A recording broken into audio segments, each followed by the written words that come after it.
As all of you know, life can be a struggle sometimes. Making ends meet isn't always as easy as just getting a job. Several years back, I couldn't find a job. It was rejection after rejection. And at the time, nobody was really hiring, and the few places that were hiring were very ultra-competitive.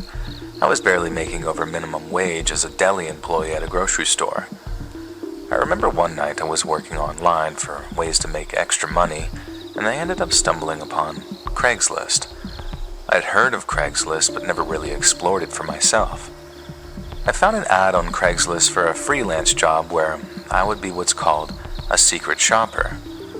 For those of you who may not be familiar with what a secret shopper is, it's basically an anonymous customer who comes into a store and asks the employees a series of questions. The employee is then graded on certain criteria.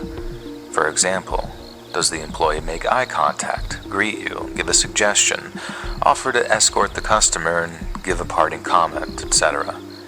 It seems simple, but a lot of companies, specifically the store I work for, will reprimand the employee for a bad secret shopper score and even fire the employee if they get more than one bad score.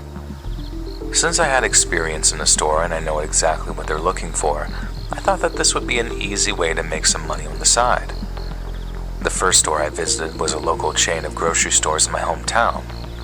Oddly enough, it was the same company I worked for, but not the same store though. I started making my rounds and noticed a man, probably in his 20s, stocking the shelves. He looked at me and immediately put his head back down. He didn't greet me, so he got points off right away. I had to greet him and ask him where the canned tuna was. He never lifted his head from stocking the shelves and just sort of angrily said, "Aisle 2, halfway down." Again, this guy lost points for not making eye contact and offering to show me where it was located. Also, just for the record, I know how ridiculous all of this is, but these stupid companies take this junk so seriously. They don't care if you're waiting on another customer or what the excuse is. If you get a bad score, you're kinda screwed. I was trying to pause and give the guy a chance to redeem himself by telling me to have a good day, but he never did. And I eventually had to initiate the parting remark, and that's when he finally looked up and said, "Yeah, you too." And I finally saw his name tag and wrote down on it was a name, Patrick. And I smiled and walked away, and I noticed that Patrick kept his eye on me. I felt his stare as I walked away, and I started to figure that he was on to me, that I was maybe a secret shopper. I was going to ask a few more employees questions, but I started to feel uncomfortable. Every time I looked up, I could see this Patrick at the end of the aisles. It almost seemed like he was following me. I wasn't sure what the end game was for this guy, but I didn't want to find out. I cashed out, and the cashier passed her secret shop with flying colors, though. And after I cashed out, I briskly made my way to my car, and I just wanted to get out of the store so bad and be done with this. Once I was in the car, I started writing down the full report before I drove off. I just wanted to get all the information down while it was still fresh. But while I was writing, I looked up and saw my buddy from the aisle intensely walking through the parking lot, Patrick. I ducked down a little bit, but thankfully it didn't appear like he had noticed me.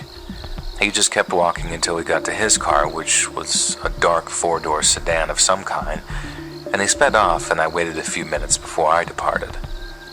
I don't know why, but this guy just gave me the creeps, though. I kept thinking to myself, why was he following me around the store like that? If he really was, but it truly did feel like he was, and it just felt so weird. I'm a textbook overthinker, so I tried telling myself that maybe I was overthinking, but something about him was just definitely off. That night, I went home and I emailed my supervisor the report, and life went on. It only took a day or two for me to completely forget about that interaction. A few nights after I turned in the report, I was having a late-night dinner with my boyfriend. We were just hanging out, enjoying each other's company. The relaxing evening was interrupted by a loud and consistent banging on the front door. It wasn't just an aggressive knock either. It was like the sound of someone throwing their entire body weight at the door. You have no idea how horrifying it is to hear a knock at the door at that hour, let alone a banging knock like this one. We looked out the window, and I was at a loss for words. It was that Patrick guy from the grocery store, and he looked horrible. His eyes looked like they were sunken in, and he looked like he hadn't slept in days. I called out telling him to leave right now, that I was calling the police, and he didn't even flinch. He just kept banging and demanding that I let him enter the home. Repeatedly, he kept saying that I ruined his life and that I needed to pay. That there would be an eye for an eye, I remember him saying. I didn't even want to think about what he meant by that. While this interaction was happening, my boyfriend had called the police, though. They must have been in the area because the first squad car showed up in less than 2 minutes. And it's a good thing, too, because I don't know how much longer my door was going to hold up. Patrick was really throwing himself into the door, and this whole sight was nuts. A cop tackled Patrick right on my front steps and handcuffed him, and while they were apprehending him, they ended up finding a knife concealed in his waistband, which for me was the most terrifying information about this entire ordeal. I still can't stop thinking about what he intended to do with that knife if he had broken down the door. After he was arrested, I did get some closure on this whole nightmare. It turns out it was just a situation of being in the wrong place at the wrong time. Apparently, Patrick was at the end of the cliff, and my visit to the store that day was what forced him to fall completely off. He was struggling to pay his bills, and from what I was told, his girlfriend had just broken up with him the day of that secret shopping event. And when I approached him in the store that day, he was only minutes away from the end of the shift and was just mentally completely done at that point. I get it. We've all been there. Well, to a degree. And I happened to catch him on a bad day, and asking for a can of tuna was the last thing on his mind. He ended up losing his job because he had failed another secret shopper report, a report that I sent in. The part that I can't still figure out about this is I have no idea how he found out where I lived. I don't think he followed me that day after the store, but there's no other way that he would know where I lived. I stayed at my boyfriend's house after that night, and I rarely stayed at my old house alone. I don't know what happened to this guy, but I genuinely hope that he figured it out, and more importantly, I hope these stores get rid of the secret shopper program because it's just horrible.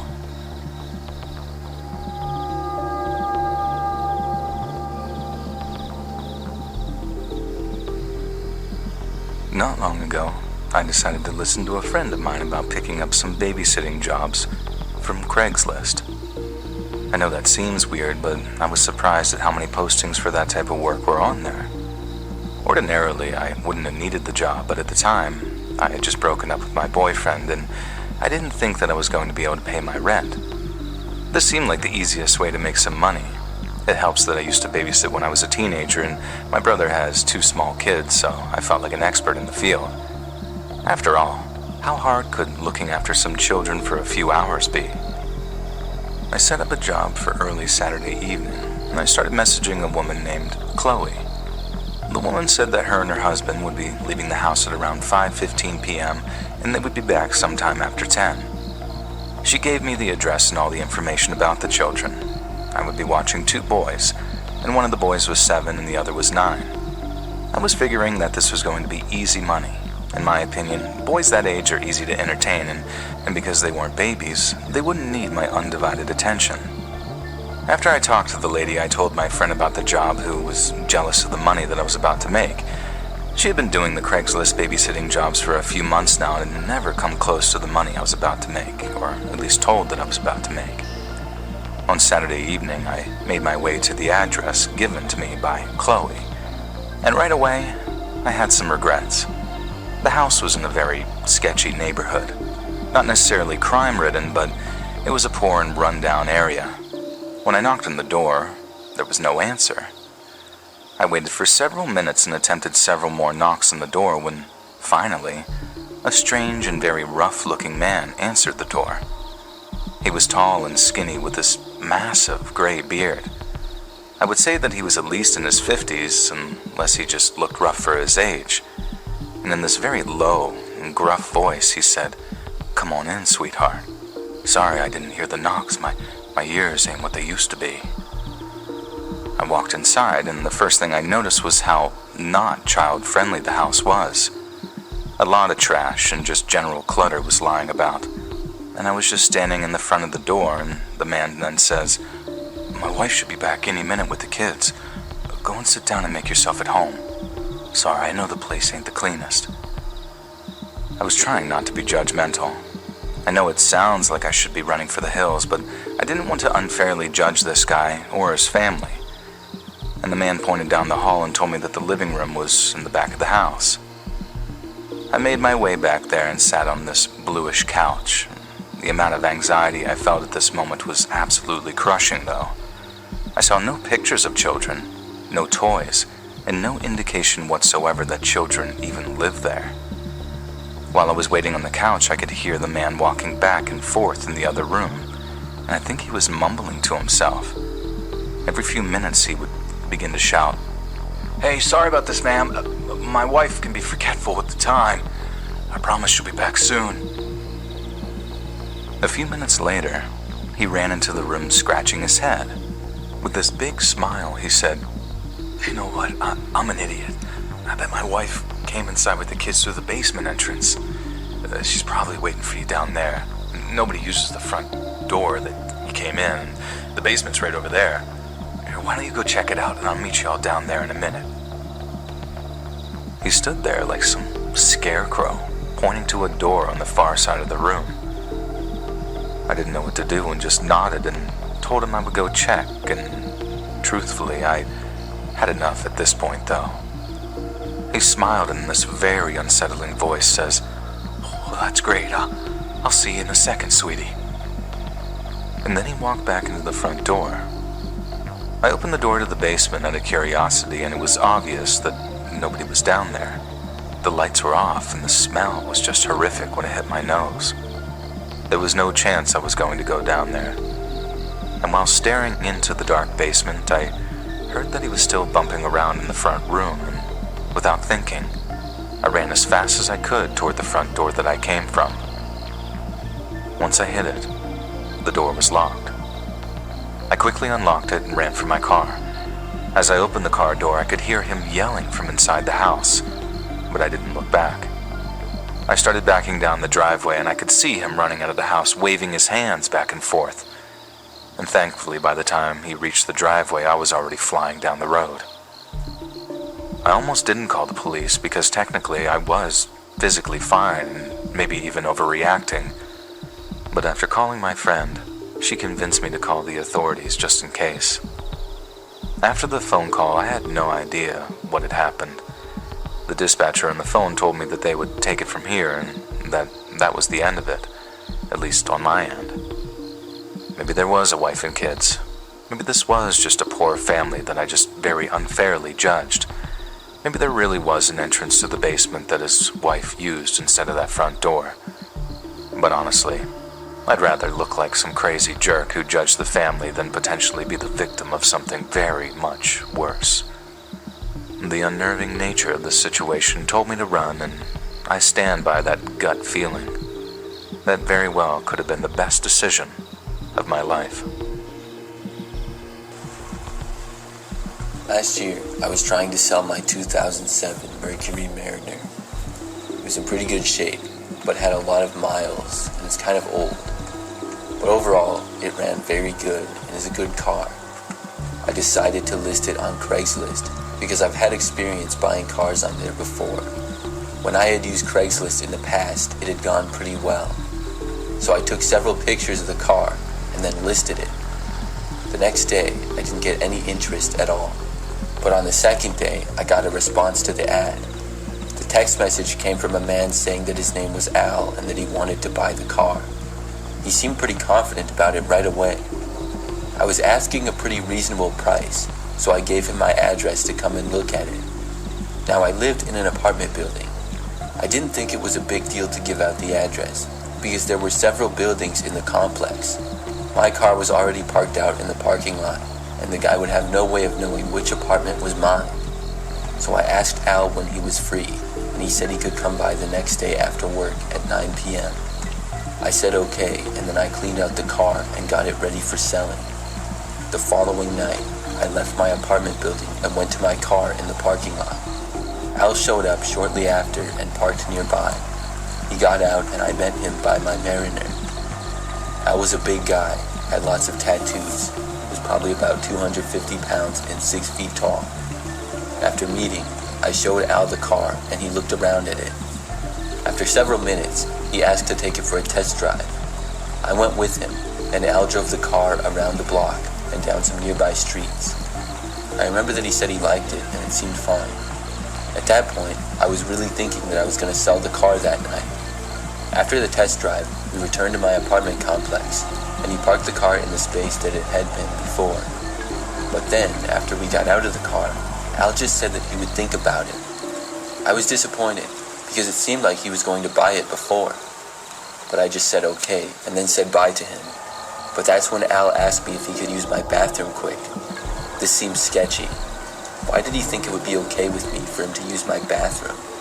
I said no thanks and started walking away. To me, I was afraid that it might be some sort of a setup. I didn't want this guy coming into my apartment. He was still kind of standing around by my car though. My apartment building had a side door and a front door. The side door was not very far away, so I decided to walk to the front. I left Al standing there and headed inside. I was kind of afraid that he was going to follow me. But when I left and got to the front doors, I looked back and didn't see him at all. This made me feel better and I entered the building. When I got inside, I turned to the right and then entered the elevator. I took it up to the 3rd floor, which is the level that my apartment was on. When I arrived, I stepped off and started walking to the left. But when I did, I saw the door at the end of the hallway open that led to a stairwell. I saw Al entering the hallway. What was he doing here? At first, I started going towards my door, but then saw Al going towards me. I quickly stopped and then turned and started walking in the opposite direction. At that point, I started to hear Al begin to run in my direction, so I started sprinting to the end of the hallway. When I made it there, I went into the stairs on the other side and ran down. As I was going down the stairs, I heard Al enter the stairwell and continue to chase me. Then I went into the underground parking garage beneath the building. When I got down there, I ran across it to the other end of the building. I had extended my lead on Al a little bit. I heard him get to the parking garage and keep chasing me though. Then I got to the stairs on the other side and ran up them to the ground level, then left through the side door. After I was out of the building, I ran to my car and got inside. Then I just left and drove away. I called the police while driving off and told them about the man. I drove around the streets nearby for a few minutes and then returned.